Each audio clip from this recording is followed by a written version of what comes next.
Raja, selamat sore Bapak Ibu semua, Selamat kakak-kakak, sore. adik-adik. Ya, kita bisa memulai teman-teman. Kita sudah lama. Terima kasih atas kehadiran Anda semua. Tema kita pada sore hari ini sangat menarik ya, sangat ya tentang kanker. Untuk itu, sebelum saya jelaskan pengantar singkat, eh, barangkali ya mungkin pengantar singkat dulu ya, baru kita perkenalkan narasumber nanti. Jadi ringkas saja teman-teman, satu penyakit yang disebut dengan kanker payudara sudah sangat kita kenal ya teman-teman sekalian ya. Ini merupakan persoalan kesehatan yang sudah mengglobal ya. Dan di Indonesia sendiri penyakit ini ya mencakup ya hampir 17% ya, menyumbang untuk kasus-kasus yang baru. Jadi dari seluruh penderita itu, jadi setiap tahun gitu ya saya pahami itu ya hampir 17% itu dari berbagai penyakit itu dari kanker payudara. Jadi cukup signifikan ya sebetulnya. Dan kenapa itu menjadi menimbulkan kasus baru, karena jenis terapi yang dilakukan untuk penyembuhan ini seperti terapi, radiasi atau hormon atau kemoterapi juga meningkatkan ya di satu sisi memang meningkatkan tingkat kehidupan para pasien, tetapi di sisi lain membawa dampak yang cukup serius pada dimensi psikologis dari pasien tersebut. Nah, ini yang disebut dengan side effect ya, efek samping yang mempengaruhi kesejahteraan fisik dan psikologis dari para pasien itu, teman-teman sekalian. Nah, pada sore hari ini kita secara khusus meneliti atau mendiskusikan bagaimana self compassion, bagaimana illness perception ya, persepsi orang tentang penyakitnya itu dapat berpengaruh terhadap kesejahteraan psikologis dari pasien itu sendiri. Nah, inilah yang menjadi diskusi kita nanti, dan kita akan diberikan penjelasan dari hasil penelitian kedua narasumber kita ya, yaitu Mbak Cahaya, panggilannya Mbak Cahaya ya atau Ashifa ya Mbak? Ya, Cahaya, Pak. Cahaya ya, wah, luar biasa. Walaupun bahasa Arab juga ada bah asli cahaya loh, Nur ya, biasanya Nur ya, setahu saya. Iya, Nur itu cahaya juga, sinar. Tapi Mbak kita ini sangat mencintai bahasa nasional, bahasa Indonesia, jadi dipakai kata cahaya.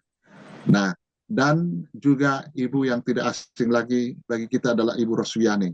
Untuk lebih lengkapnya, saya akan bacakan CV kedua narasumber kita pada sore hari ini, teman-teman.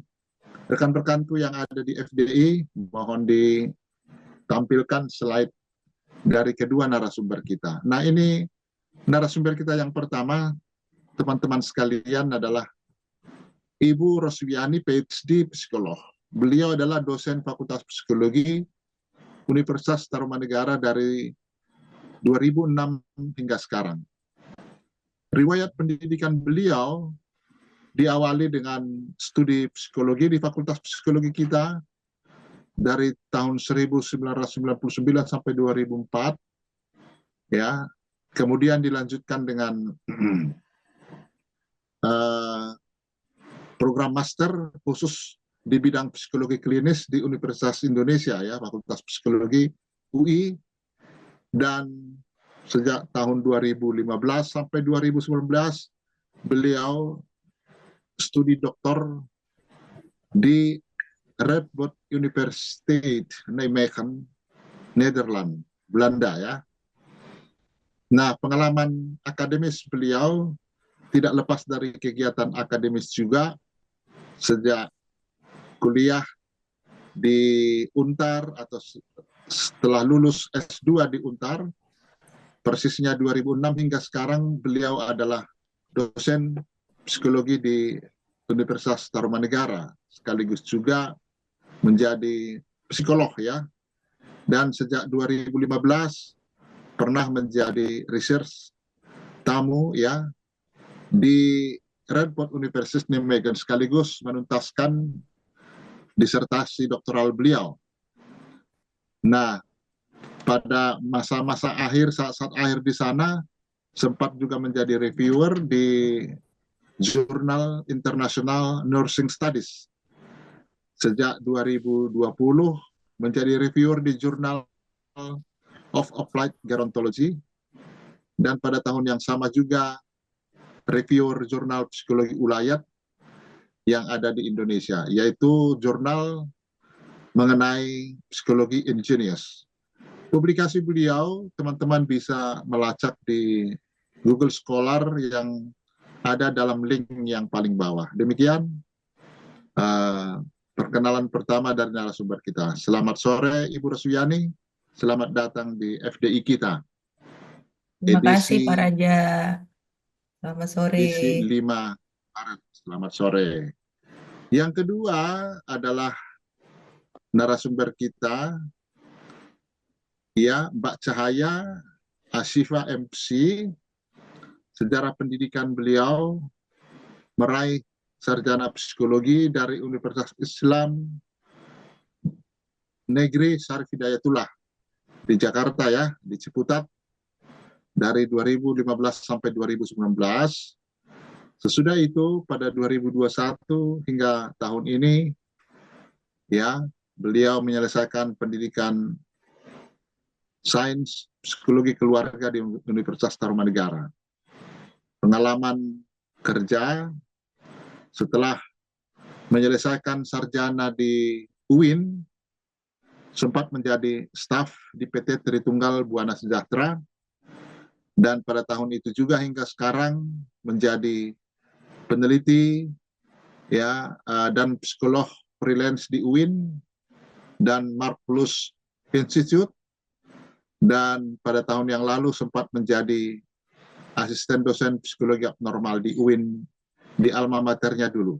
Ya, publikasinya ada Anda lihat di bagian bawah ya. Nah, inilah kedua narasumber kita yang luar biasa pada malam hari ini, teman-teman ya. Kita akan mendapat pencerahan yang lebih lengkap tentang tema tadi. Kita dengan ini memberikan kesempatan kepada kedua narasumber kita. Silakan Ibu Roswiani dan Mbak Cahaya, siapa memulai? Kami beri waktu dan kesempatan. Terima kasih.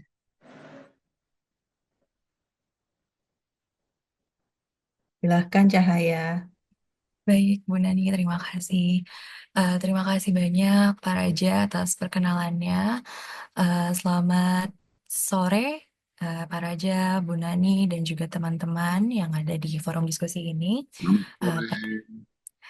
Perkenalkan, saya Cahaya. Terima kasih banyak Pak Raja sudah tadi diperkenalkan juga untuk CV-nya. Saya mungkin langsung saja untuk ke presentasi hasil penelitian saya. Saya izin untuk share screen ya Pak ya.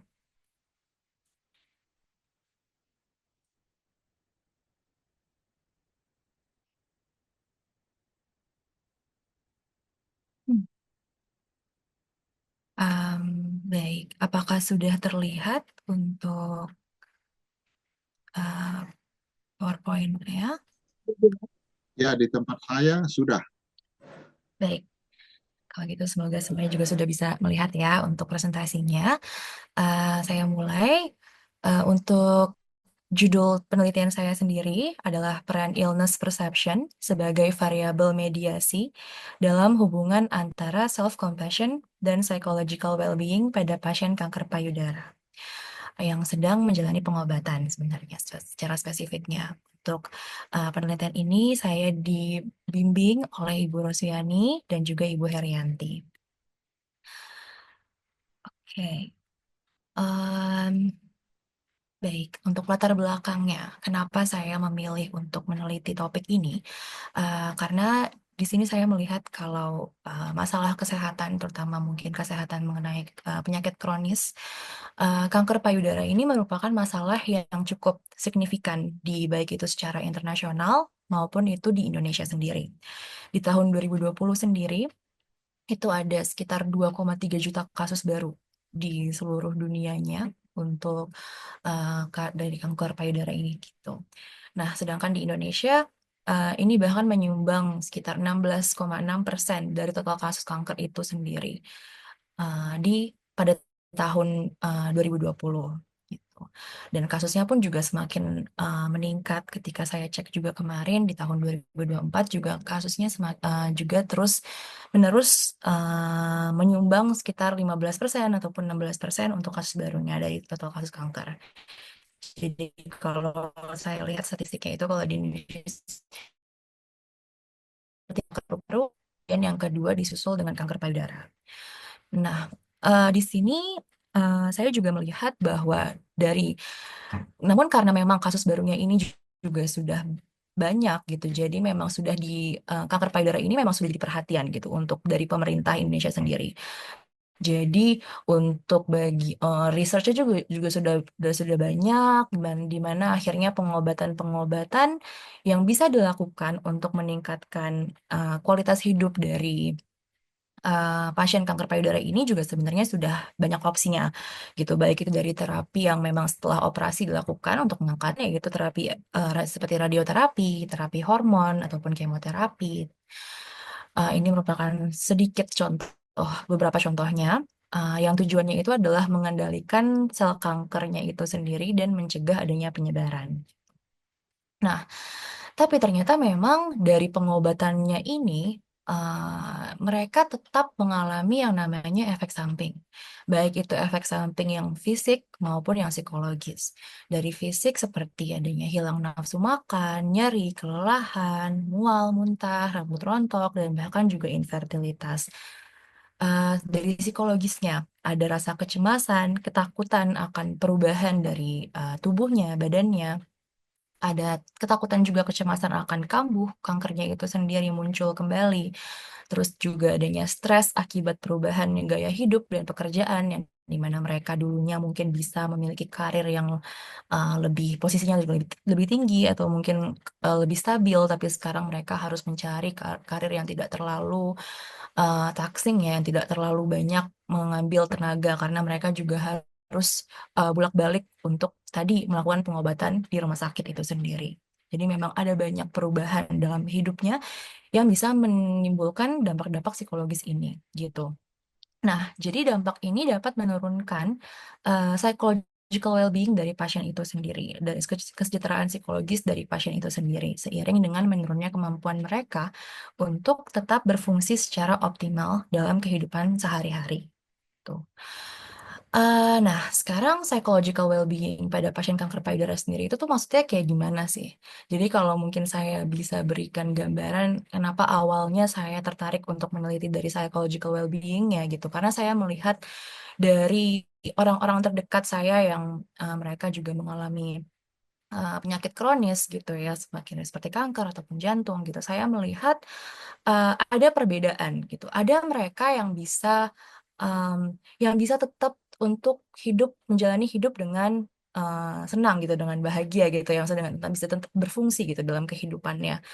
Tapi ada juga yang tapi ada juga yang lebih menarik diri. Dia merasa hidupnya udah nggak ada tujuannya lagi gitu, dan dia merasa tidak bisa untuk kembali berkontribusi di masyarakat gitu. Makanya di sini saya melihat, oh ternyata ada perbedaan nih psychological well-being-nya pada pasien-pasien yang mengalami penyakit kronis ini atau penyakit kanker payudara ini juga sendiri salah satunya gitu. Nah, jadi psychological well-being sendiri itu apa sih sebenarnya? Psychological well-being sendiri itu adalah kemampuan individu untuk berfungsi secara optimal dalam kehidupan sehari-harinya dia sendiri, di mana dia bisa merasa sejahtera secara emosional, memiliki tujuan hidup, mampu menghadapi tantangan, dan menjalin hubungan sosial yang sehat juga dengan orang-orang di sekitarnya gitu.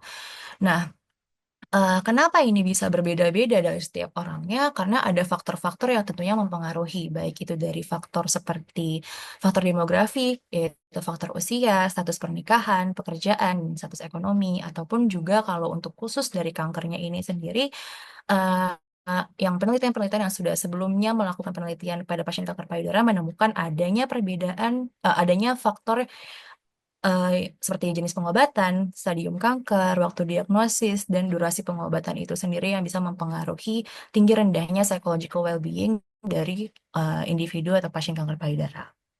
Nah, lalu kemudian bagaimana dengan faktor psikologis? Apa nih yang kira-kira dari sisi self-nya dia, dari sisi dirinya dia sendiri, resource dari psikologis diri dia sendiri itu yang menyebabkan perbedaan pada psychological well-being pasien kanker payudaranya.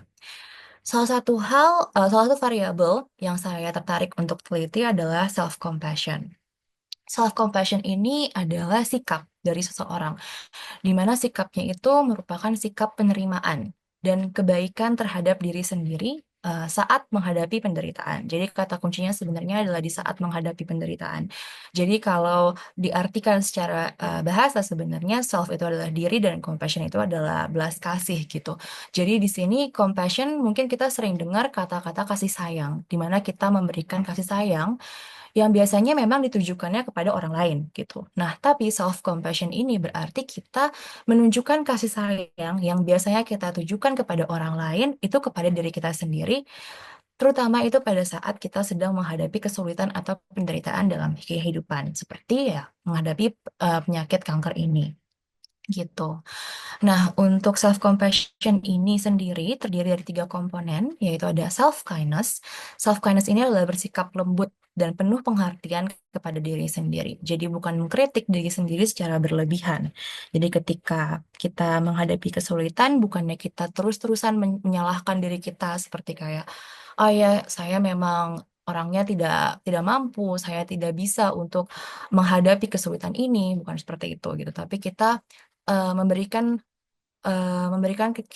diri kita selayaknya kita menghadapi teman yang sedang melakukan itu gitu, mengkritik diri dia sendiri atau menghina-hina diri kita sendiri. Pasti kan kita juga ingin untuk eh, me- mem- menyebutkan ke dia gitu loh, memberikan kasih sayang ke dia kalau misalnya enggak, kamu tuh nggak kayak gitu sebenarnya, kamu cuma lagi kesulitan aja sekarang. Nah, sama.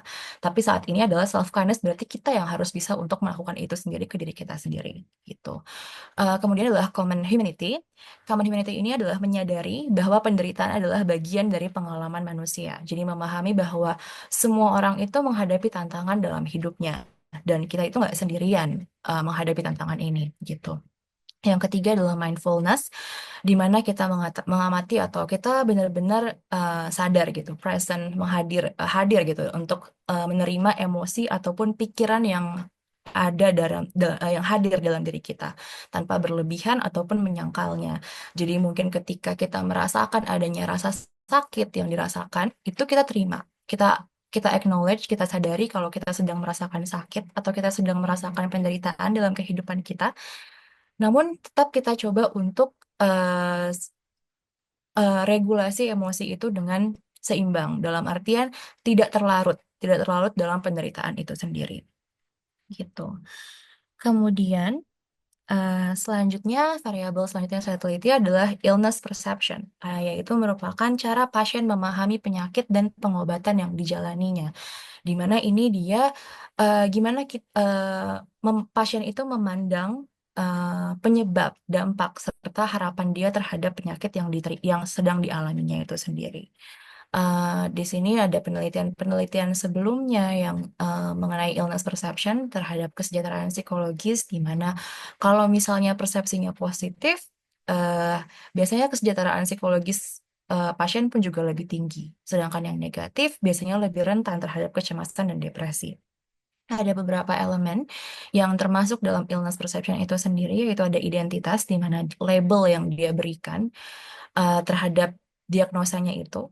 Apakah itu penyakit yang kayak gimana yang dia labeling? Jadi kayak kanker, oh itu berarti saya sedang mengalami yang namanya penyakit kanker gitu. Itu berarti labeling aja gitu. Kemudian ada juga cause, yaitu keyakinan mengenai penyebab terjadinya penyakit. Apakah dia meyakini bahwa penyakit itu merupakan hasil dari perilakunya dia, mungkin gaya hidupnya dia, atau mungkin dari hal lain. Ada juga timeline, yaitu persepsi tentang lamanya penyakit itu akan berlangsung dan berapa lama pengobatan diperlukan. Ke tempat ada konsekuensi, di mana keyakinan tentang dampak dampak penyakit secara fisik, psikologis, dan sosial, dan juga tentang curability atau controllability, di mana itu merupakan keyakinan apakah penyakit yang dia sedang hadapi ini dapat disembuhkan atau dikendalikan, serta peran individu dalam proses penyembuhannya. Apakah semua hal yang saya sedang hadapi pada saat dalam penyakit ini itu bisa saya kontrol atau enggak? Saya punya andil nggak sih dalam kesembuhan saya itu? Seperti itu. Selanjutnya, jadi setelah saya mencoba untuk tadi melihat beberapa variabel yang kira-kira yang saya juga sudah lakukan kaji literatur, di mana memang di sini ditemukan kalau ada berpengaruh terhadap atau berperan terhadap psychological well-being. Jadi saya pun akhirnya eh, membuat hipotesis satu di mana self-compassion ini berpengaruh positif terhadap psychological well-being pasien kanker payudara. Psychological well-being tadi merupakan kemampuan individu untuk mengatasi emosi negatif. Self-compassion itu juga membantu pasien menerima kondisi mereka tanpa menyalahkan diri sendiri. Secara dasarnya seperti itu. Dan ada studi-studi sebelumnya di mana self-compassion itu mengurangi kecemasan dan stres selama pengobatan di kanker. Dan yang kedua adalah pasien dengan self-compassion lebih tinggi, biasanya juga melaporkan kualitas hidup yang lebih baik dari penelitian sebelumnya. Kemudian di hipotesis yang kedua adalah self-compassion berpengaruh positif terhadap illness perception pasien kanker payudara. Jadi ada berlandaskan dari teori common sense model of self-regulation dari Leventhal, di mana dia menjelaskan bahwa cara pasien memahami penyakitnya itu dipengaruhi oleh trait kepribadiannya. Dan di sini peneliti yang menjadi memang acuan saya untuk penelitian ini, Zhu et al.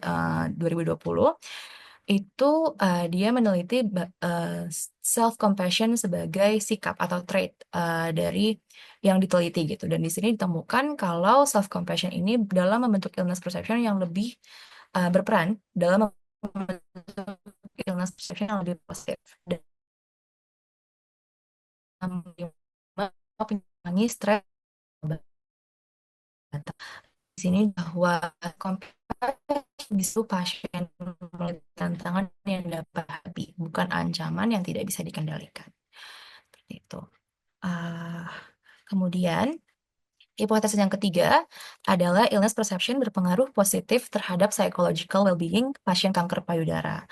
Di sini studi sebelumnya yaitu pasien dengan illness perception yang lebih negatif biasanya mengalami kecemasan depresi lebih tinggi dari Zhang tahun 2016 dan juga illness perception yang lebih positif meningkatkan well-being pasien kanker. Ini dari Lee tahun 2019. Yang keempat, hipotesis yang utamanya sebenarnya di sini saya ingin menguji apakah ada peran mediasi dari illness perception uh, dalam hubungan antara self-compassion dan psychological well-being pasien kanker payudara.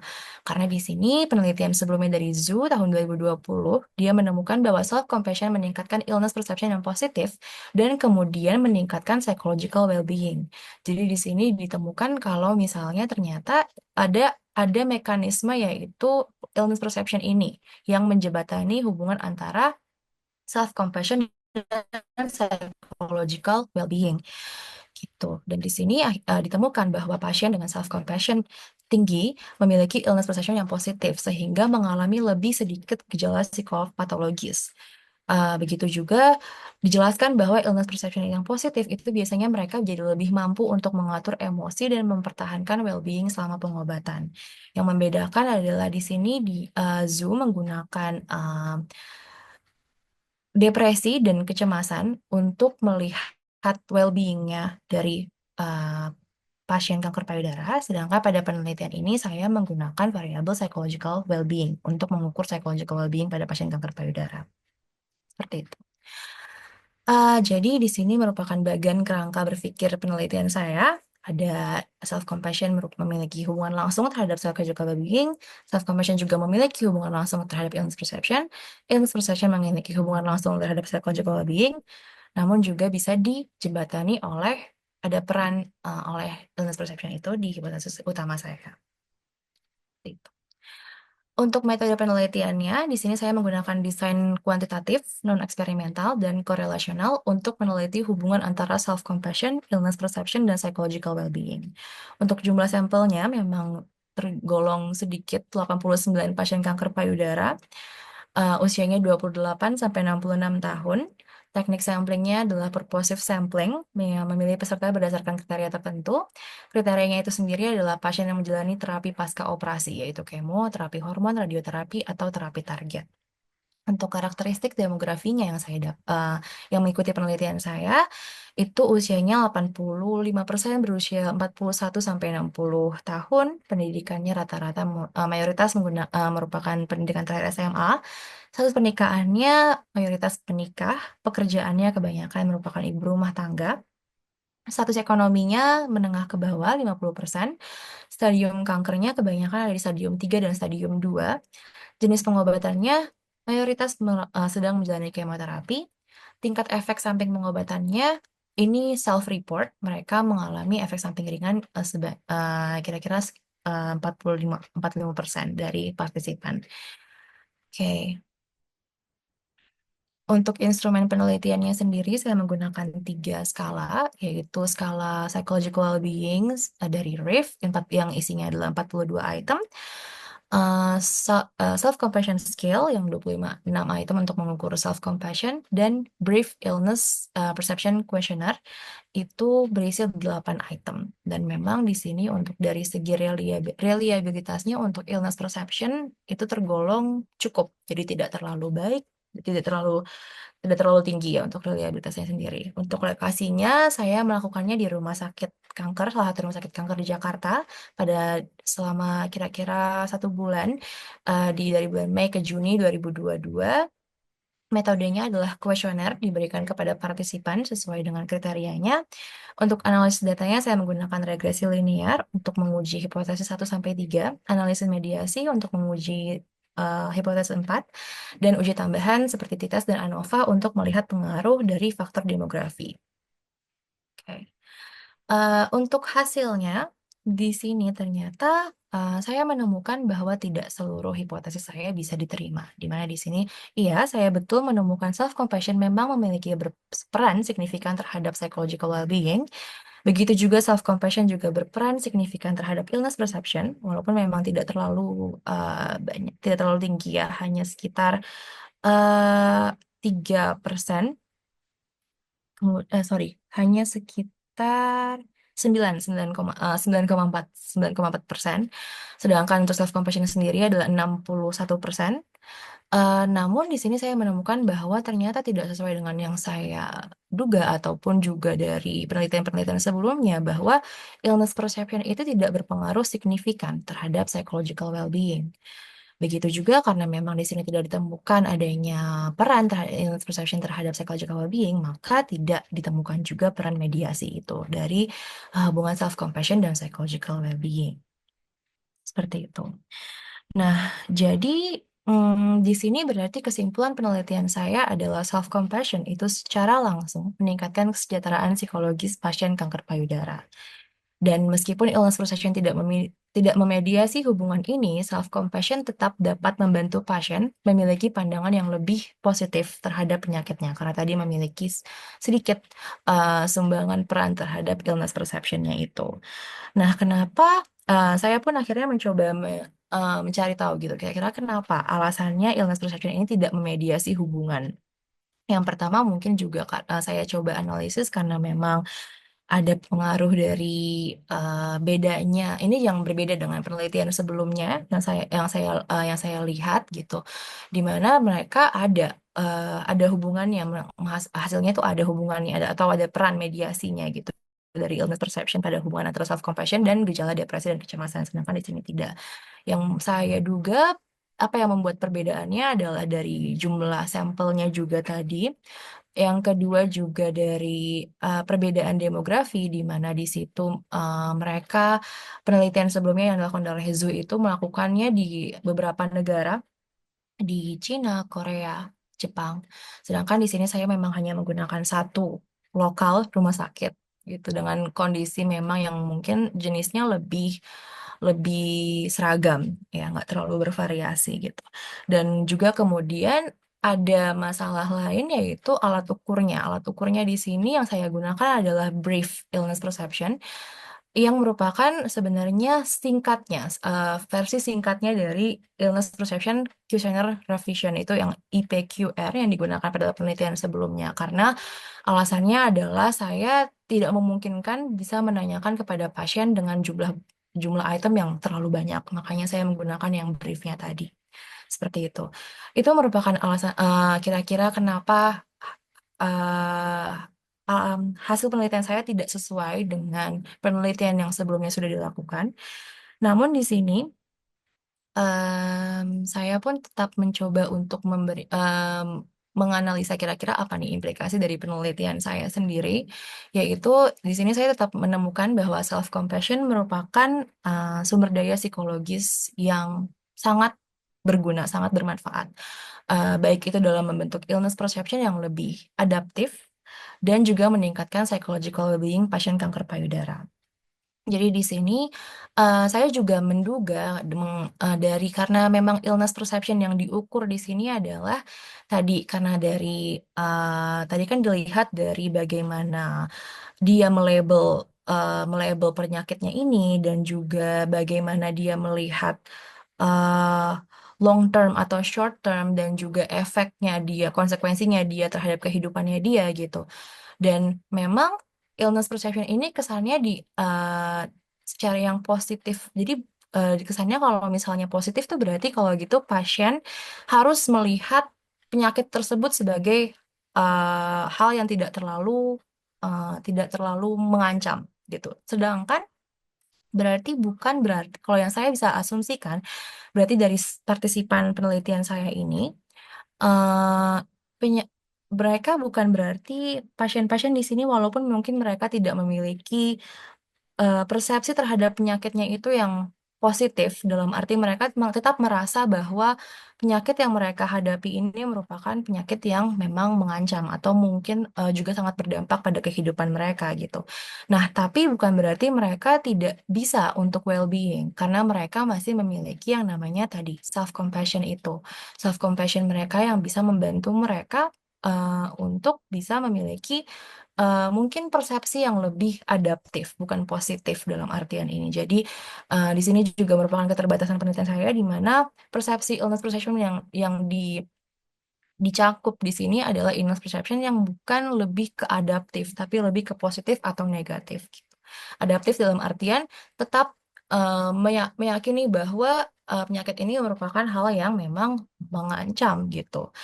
Jadi itu yang bisa saya asumsikan kenapa hasilnya seperti ini yang saya dapatkan. Nah, tapi karena memang hasilnya yang saya dapatkan itu merupakan self compassion yang berperan baik itu dalam membentuk illness perception yang lebih positif ataupun adaptif maksud saya, dan meningkatkan psychological well-being pada pasien kanker payudara, maka jadi yang pentingnya di sini adalah untuk bisa menerapkan atau meningkatkan self compassion pada diri kita atau kepada juga mungkin untuk bisa diajarkan juga dari segi bagi tim medis ataupun yang bekerja sebagai di rumah sakit ataupun keluarga sebagai caregiver, di mana di sini kita bisa melatih eh, pasien kanker payudara untuk latihan yang namanya bagaimana Anda akan memperlakukan seorang teman untuk bisa melatih self compassion itu, atau mungkin juga bisa eksplorasi self compassion melalui jurnal, melalui diary.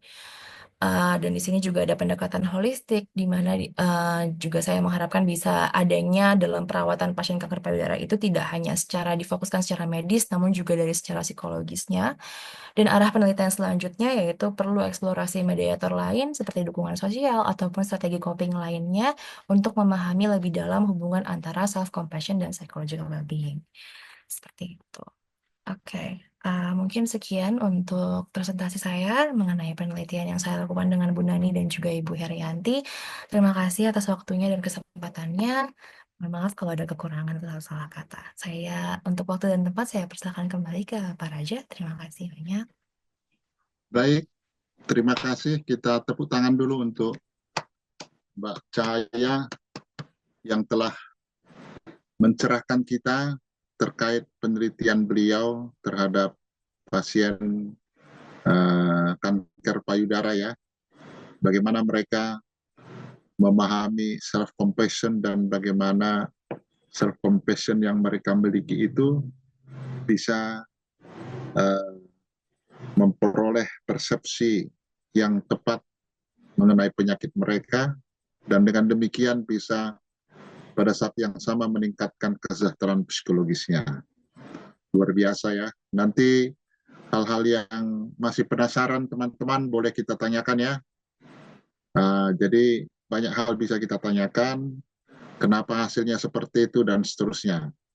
Nah, untuk melengkapi materi yang disampaikan oleh Mbak Cahaya ini, kita pada tahap berikutnya mendengarkan tambahan ulasan dari Ibu Roswiani terkait penelitian yang dilakukan oleh Mbak Cahaya ini. Silakan Ibu Nani, kami beri waktu atau kesempatan. Terima kasih. Baik, terima kasih Pak Raja, satu-satunya raja yang ada di webinar ini ya. Luar biasa, betul Bu. Luar biasa. Oke, Ya, jadi ya. saya menambahkan sedikit ya, karena tadi penjelasan dari Cahaya itu sudah lengkap sekali terkait penelitian yang dilakukan ya pada pasien ya kanker. Dan di sini memang Cahaya sangat sulit ya, masa-masa sulit untuk mencari pasien karena harus bolak-balik ke rumah sakit, dan ini patut untuk kita berikan applause ya. Dan memang dalam penelitian ini yang bisa saya simpulkan, yang sudah tadi dijelaskan juga oleh Cahaya, bahwa memang illness perception ini tidak memediasi ya, artinya tidak menjadi perantara dalam hubungan self-compassion dan psychological well-being. Dan ini mungkin bisa kita pahami bahwa cara seseorang melihat penyakitnya mungkin tidak menjadi faktor utama dalam menjelaskan bagaimana self-compassion ini bisa memengaruhi kesejahteraan psikologis. Karena mungkin saja ada faktor lain bagaimana kesejahteraan psikologis kita ini dapat terpengaruh.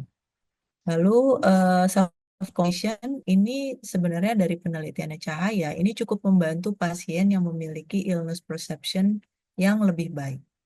Jadi ketika kita memiliki sikap penuh belas kasih terhadap diri sendiri, ya hal ini dapat membantu ya, terutama pasien ini lebih mampu untuk menerima dan memahami penyakit mereka secara lebih adaptif.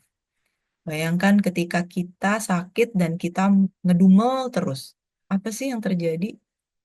Nggak usah sakit yang kanker seperti ini ya, terminal illness ini. Sakit pusing aja. Kalau kita tidak merasa berbelas kasih dengan diri sendiri, maka sakit pusing itu akan amat terasa sakit ya, apalagi yang memiliki masalah penyakit yang merupakan penyakit yang paling berbahaya di dunia. Ya, jadi artinya kita perlu untuk bersikap berbelas kasih terhadap diri sendiri dalam kondisi apapun, sehingga dalam hal itu akan memunculkan rasa bersyukur, ya, sehingga ini akan bisa membuat kita memahami penyakit kita secara lebih adaptif dan menerima pengobatan yang memang kita jalani. Lalu di sini kaitannya juga self compassion ini berkaitan dengan psychological well-being, ya, di mana sikap yang lembut, ya, menerima diri itu salah satu faktor penting bagi kita untuk menjaga kesehatan mental, terutama pada pasien kanker payudara. Nah, itu mungkin tambahan saya ya yang bisa kita dapatkan dari hasil penelitian yang dilakukan oleh Cahaya. Begitu Pak Raja, saya Baik, kembalikan. ya, terima kasih banyak Ibu Nani ya. Uraian dari Ibu Nani ini menambah uh, perspektif kita terhadap penelitian dari Pak Cahaya tadi ya, bahwa penuh belas kasihan kepada diri sendiri itu sangat berpengaruh ya terhadap pasien untuk bisa lebih memahami penyakitnya, sekaligus juga bisa meningkatkan kesejahteraan psikologisnya. Jadi dampaknya itu sebegitu besar ya. Nah, teman-teman sekalian, berhubung karena tim kami yang biasa menyiapkan video reflektif itu terjerat oleh banjir ya, jadi bukan terjerat oleh asmara, tapi terjerat oleh banjir sehingga tidak bisa ya bergabung dengan tim kita. Jadi mohon pengertiannya, sehingga kita akan langsung kepada seksi tanya jawab ya. Semoga di acara FDI kita yang akan datang beliau sudah ready. Bisa jadi jangan-jangan beliau ada di pengungsian itu ya, karena harus dievakuasi atau bagaimana, memantau memantau radar air atau membersihkan rumah yang mungkin sudah kering tapi masih penuh lumpur dan seterusnya. Bisa dipahami ya. Jadi kita tidak ada musik selingan atau video seperti biasa. Nah, sekarang kita akan langsung kepada pendalaman Bapak Ibu ya, teman-teman sekalian ya. Sangat menarik kalau ada di antara kita yang mencoba mengaitkan tema kita ini, entah mungkin dengan pengalaman saudara atau pengalaman sendiri, dari perspektif manapun. Bisa pertanyaan informatif, persuasif, interrogatif, atau malah provokatif. Jadi terserah Anda pilih yang mana ya. Oke, untuk itu saya berikan sesi pertama untuk raise hand, dan kami ingatkan teman-teman sudah di-share oleh Miss Hartina tadi link untuk daftar hadir ya. Silakan diisi, jangan lupa supaya kehadiran Anda nanti akan didokumentasikan. Demikian. Luar biasa sudah ada yang bertanya, Mbak Wiliani Handali ya. Silakan Mbak Wiliani. Ya, selamat sore Pak Raja. Apakah suara saya terdengar? Sore, Ya. kedengaran tapi masih sayup-sayup. Oh, Mungkin oke, baik. mikrofonnya bisa diperdekat. Iya. Selamat sore Kak Cahaya dan Ibu Roswiani. Mantap. Ya, jadi saya ada dua pertanyaan, lebih ke penasaran sebenarnya Kak. Jadi yang pertama, tadi kan faktor illness perception itu tidak berpengaruh ya, yang mediator itu apa mediasi gitu ya. Nah, itu yang ingin saya tanyakan, apakah ada faktor usia? Karena tadi ada rentang usianya sampai 66 tahun ya kalau tidak salah.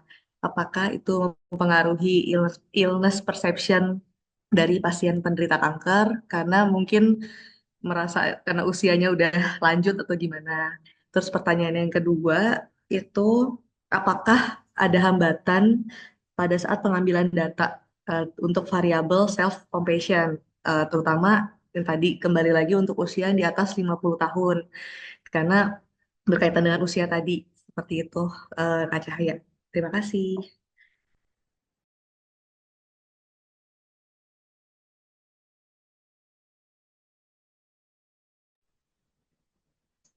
Ya, terima kasih Mbak Wiliani ya.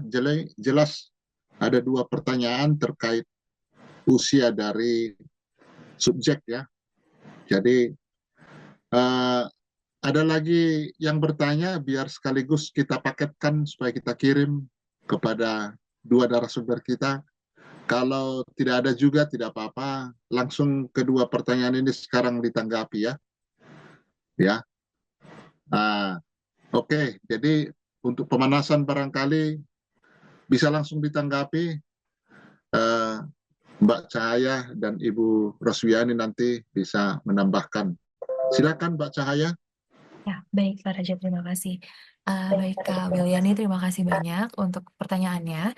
Ya, jadi memang untuk usia di sini, untuk usia partisipan ini memang range-nya cukup tinggi ya, dari 28 sampai cukup besar, maksudnya dari 28 sampai 60 tahun gitu. Dan tapi ketika saya coba untuk cek tadi, untuk dari kira-kira apakah memang dari faktor usia ini ada berpengaruh terhadap baik itu dari self compassion, illness perception, ataupun dari psychological well-being-nya, dari hasil statistik yang saya uji itu memang tidak ada pengaruhnya gitu.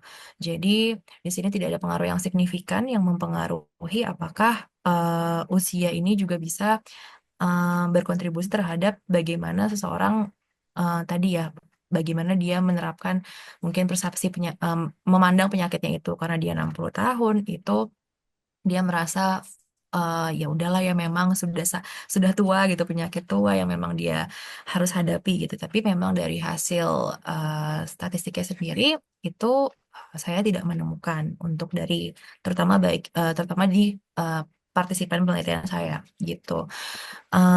Dan karena memang untuk saya sendiri juga ketika saya dalam mungkin cerita sedikit untuk proses pengambilan datanya, itu memang saya lakukan dengan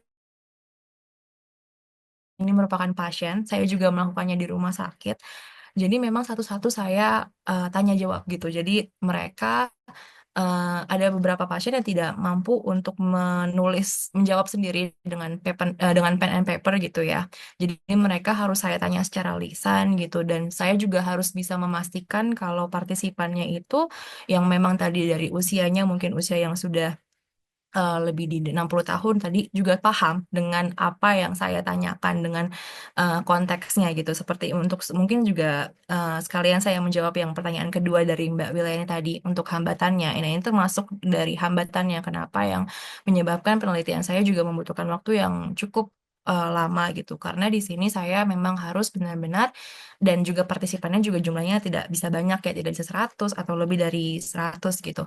Karena memang saya tadi harus bisa istilahnya mendekati satu-satu gitu ke pasiennya dan menanyakan eh, tadi yang jumlah butir kuesioner yang cukup banyak ke setiap partisipan gitu. Nah, jadi untuk bisa memastikan kalau misalnya mereka benar-benar paham atau tidak dengan soal yang saya atau tentang pernyataan yang saya ajukan gitu. Nah, jadi di sini saya juga sedikit dapat karena itu gitu. Jadi saya tidak hanya sekedar menerima self report dari skalanya ya, misalnya hanya kayak 1, 2, 3, 4, 5, 6, 7, 8, tapi saya juga mendapatkan sedikit insight gitu dari pasien-pasien yang saya tanyakan ini gitu. Dan tapi mereka juga ternyata yang saya temukan di usia eh, 60 tahun itu juga tetap memiliki pandangan penyakit yang juga tetap masih optimis gitu, yang saya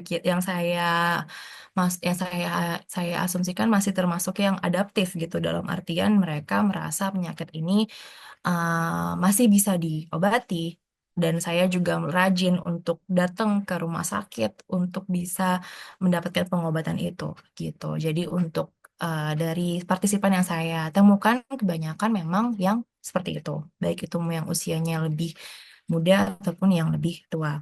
Nah, tadi untuk hambatannya sendiri tadi ada yang tadi pertama dari segi waktunya memang sangat memakan waktu yang lama dan juga tenaganya, energinya. Dan juga dari segi kuesionernya itu sendiri karena ada banyak jumlahnya, jadi memang yang namanya pasien kita tidak bisa mengharapkan mereka bisa bertahan lama gitu ya untuk bisa menjawab pertanyaan itu. Jadi ada mungkin yang berhenti di tengah. Jadi ketika saya udah di pertanyaan yang ke-20 gitu misalnya, tapi mereka bilang enggak deh, nggak jadi mau, capek gitu. Jadi seperti itu sih kira-kira. Apakah sudah cukup menjawab kepada Kak Wiliani? Terima kasih, Mbak Cahaya. Baik, terima kasih. Ya, baik. Eh, Terima kasih jawabannya Mbak Cahaya. Ternyata Mbak Wiliani udah puas katanya. Tapi siapa tahu akan lebih puas lagi kalau Ibu Nani mau memberi tambahan barangkali ya, walaupun sebetulnya ini ya sangat spesifik kepada peneliti ya. Tapi kalau ada komentar Ibu Nani, silakan Ibu. Ya, baik. Untuk Mbak Wiliani tadi bertanya terkait dengan faktor usia ya, yang di atas 50 tahun ya. Apakah berpengaruh terhadap illness perception? Nah, mungkin kita bisa lihat terkait dari kacamata orang yang lebih tua ya, dari tahapan perkembangan ya, di mana mungkin jika dibandingkan dengan orang yang lebih muda, ya, orang yang lebih tua itu lebih terbiasa menghadapi penyakit kronis dan kondisi kesehatan yang buruk ya, secara alami ya. Dan mungkin mereka juga lebih menerima penyakit sebagai bagian dari proses penuaan dibandingkan dengan mereka yang lebih muda yang kemudian diagnosa punya kanker payudara. Nah, ini mungkin akan berbeda dari cara melihatnya. Orang yang lebih tua mungkin ya udah mungkin ini bagian dari penuaan, saya emang sudah harus sakit seperti ini dan sebentar lagi juga saya udah bau tanah gitu. Tapi bagi yang masih muda mungkin melihat bahwa ini sebagai suatu ancaman gitu. Sehingga merasa wah bahwa ini ketidakadilan gitu. Kenapa saya masih muda dapat penyakit yang seperti ini gitu ya. Lalu kemudian ini berkaitan dengan pola pikir ya, terkait dengan eh, kondisi usia. Lalu kemudian juga mungkin kita bisa bedakan dari bagaimana cara orang yang lebih tua untuk memiliki pengalaman hidup yang mungkin lebih banyak menghadapi stres, kehilangan gitu ya, dan punya masalah kesehatan lain, sehingga mereka memiliki cara mengatasinya yang lebih matang gitu. Karena ibarat kita bilang kalau orang udah tua itu udah makan asam garam gitu. Jadi artinya mereka mungkin bisa lebih stabil dan tidak terlalu mempengaruhi kesejahteraan ketika mendapatkan diagnosa kanker payudara ya, dibandingkan dengan pasien yang lebih muda. Dan juga mungkin kita bisa lihat dari cara mengelola emosi ya, Mbak Wuliani. Jadi orang yang lebih muda mungkin belum bisa mengelola emosi negatifnya dengan baik, tapi orang yang lebih tua kita bisa lihat mungkin mereka lebih matang, lebih mampu untuk menghadapi hidup secara lebih positif gitu ya. Sehingga ini bisa berdampak pada psychological well-being orang yang lebih tua. Ya, mungkin itu tambahan saya ya, sehingga bisa kita melihat dari kacamata tahapan perkembangan orang yang udah lebih tua dan yang lebih muda akan berbeda cara berpikir, cara merasa, dan bagaimana mereka akan mengatasi masalah kesehatan. Gitu Pak Raja. Terima kasih, Bu Rusliani. Sama-sama. Ya, luar biasa ya. Jadi memang kendati barangkali secara statistik tadi sudah dikatakan oleh Mbak Cahaya bahwa tidak ada kaitannya, tetapi memang secara teoretis ya dan secara eksperimental pengalaman ya tetap ada ya, ada dampak atau faktor usia itu berpengaruh juga terhadap pemahaman orang dalam menyikapi suatu penyakit seperti itu ya, kurang lebih tadi ya, rangkuman dari Ibu Nani ya, yang saya pahami. Ya teman-teman, uh, ya adakah teman-teman yang lain yang mau menanyakan sesuatu terkait dengan tema kita? Silahkan, masih terbuka kesempatan. Ya, ternyata uh, Miss Miss Hartinah mau bertanya ya. Benar ya, Miss? Iya, benar, Pak. Boleh, Pak. Ya, ya, tentu wah luar biasa yang selalu mengawal kita. Silakan, Miss Hartinah. Boleh, Pak. Penelitiannya menarik banget, soalnya saya juga mendampingi tante saya yang sakit kanker payudara, gitu kan.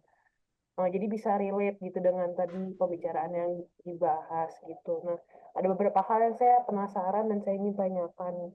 Untuk uji hasil di tes tadi tuh hasilnya apakah mungkin ada dari faktor demografi, ada yang berpengaruh kah gitu ya untuk ketiga variabel itu?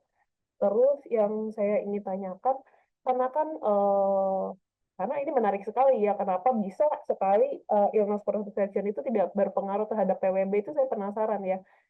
Apakah mungkin ada dimensi-dimensi dari variabel-variabel tersebut yang mungkin berpengaruh sehingga hasilnya ini tidak terbukti gitu ya untuk ininya ya. Maksudnya saya ingin lihat lebih detail dari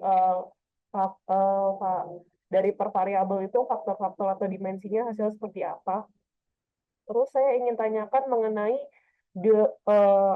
durability pengobatan ya. Mungkin maksudnya kayak sudah berapa lama sih yang jadi partisipan ini berobatnya tuh sudah berapa lama gitu ya?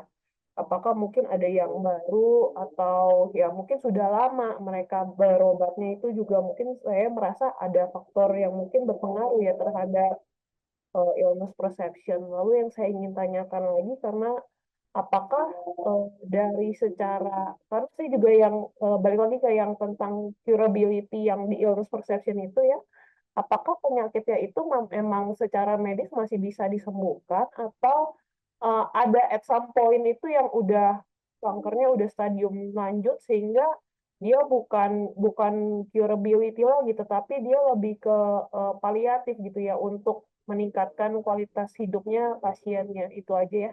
Maaf kalau pertanyaan banyak. Terima kasih Mbak Cahaya, Bu Nani.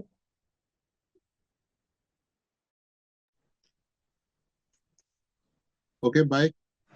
Terima kasih pertanyaannya, Miss Artina. Ya, barangkali langsung ditanggapi saja ya Mbak Cahaya. Boleh langsung ditanggapi. Ada dua ya, walaupun dua pertanyaan utama, tapi punya cabang-cabang lagi pertanyaan itu.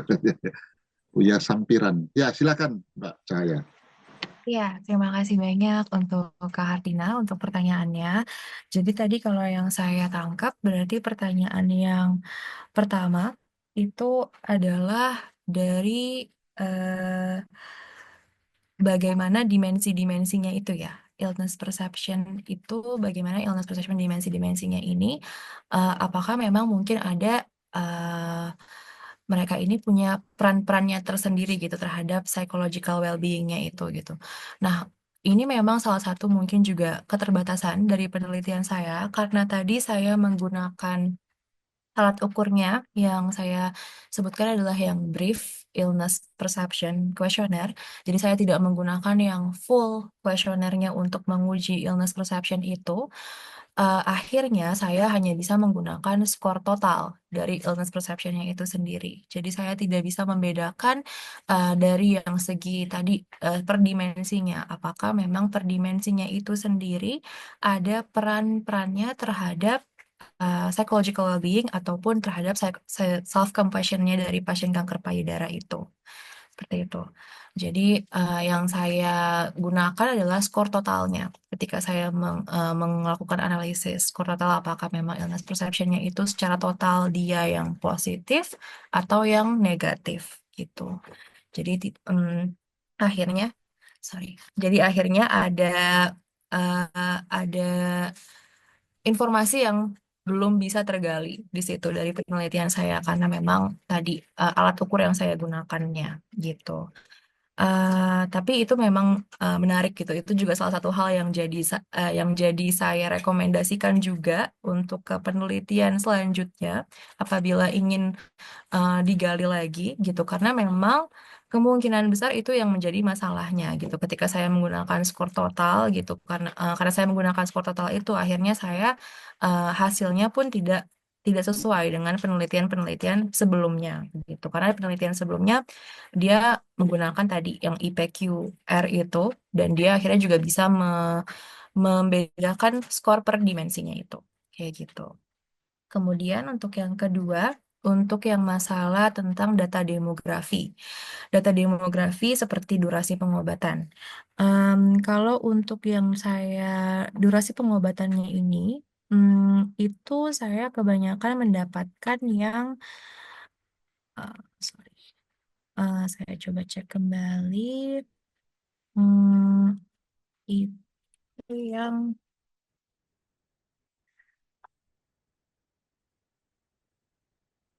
Oh, oke, sorry.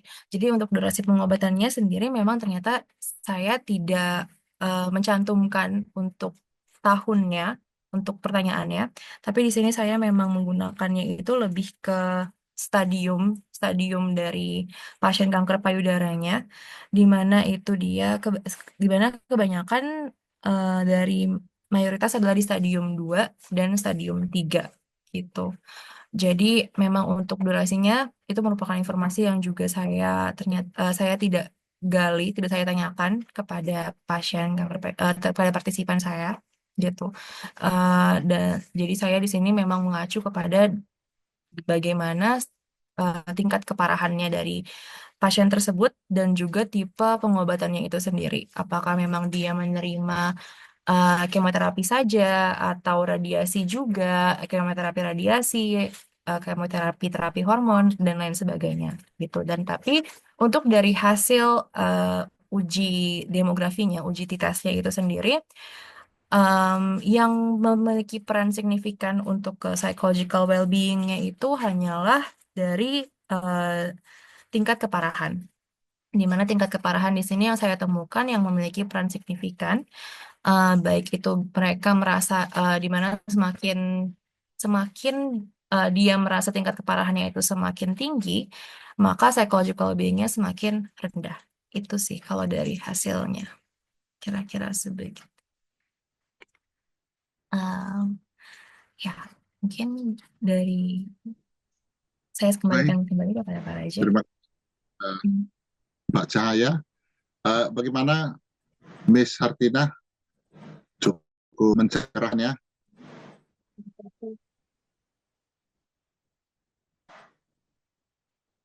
Cukup Pak, terima kasih.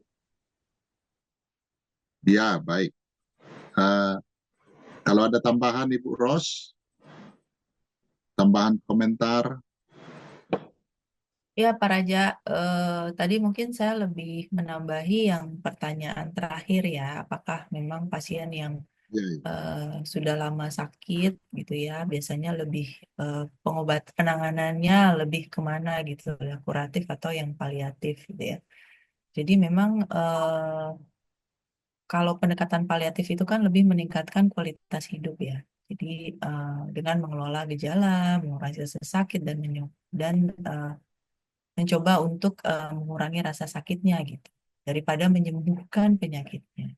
Jadi keputusan apakah memang perawatan kuratif atau paliatif itu sangat tergantung dari diagnosanya, jenis kankernya gitu ya, kondisi kesehatan umumnya si pasien, jadi preferensi dari keluarga ya atau dari pasiennya. Nah, kalau memang pendekatan kuratif ini dapat dipertimbangkan jika ada kemungkinan besar kesembuhan atau perpanjangan hidup pasien secara signifikan. Jadi kalau memang mungkin dari kanker stadium yang masih rendah itu lebih diutamakan kuratif. Namun pada kasus kanker yang sudah lanjut atau tidak responsif terhadap pengobatan, nampaknya kita bisa memberikan penanganan secara paliatif. Karena ini untuk berikan kenyamanan bagi si pasien ya, dengan adanya dukungan emosional, dengan kegiatan yang bisa membuat dia lebih bisa bertahan gitu daripada fokus terhadap penyakitnya. Itu sih tambahan saya untuk pertanyaannya Hartina ya. Iya, terima kasih Ibu Rosviani yang telah menambah khasanah tentang pasien kanker payudara. Ya, teman-teman sekalian, kalau masih ada yang mau bertanya, kita masih punya beberapa menit waktu ya.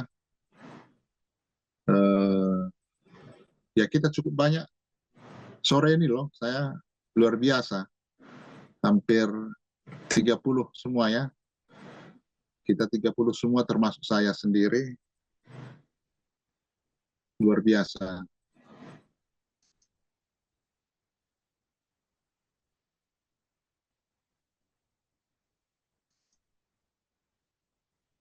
Oke, ya, ya. Jadi kalau memang tidak ada lagi pertanyaan ya tidak usah kita paksa-paksa ya. Jadi ya.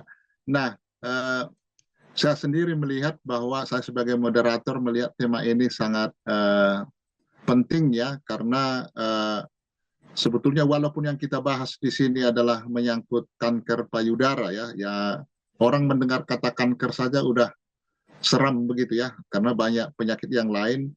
Saya pikir kalau saya melihat bahwa manfaat yang besar kita bisa lihat dari tema malam ini ya bisa diaplikasikan juga sebenarnya terhadap jenis penyakit yang lain ya, entah diabetes atau apapun namanya, penyakit-penyakit generatif yang lain.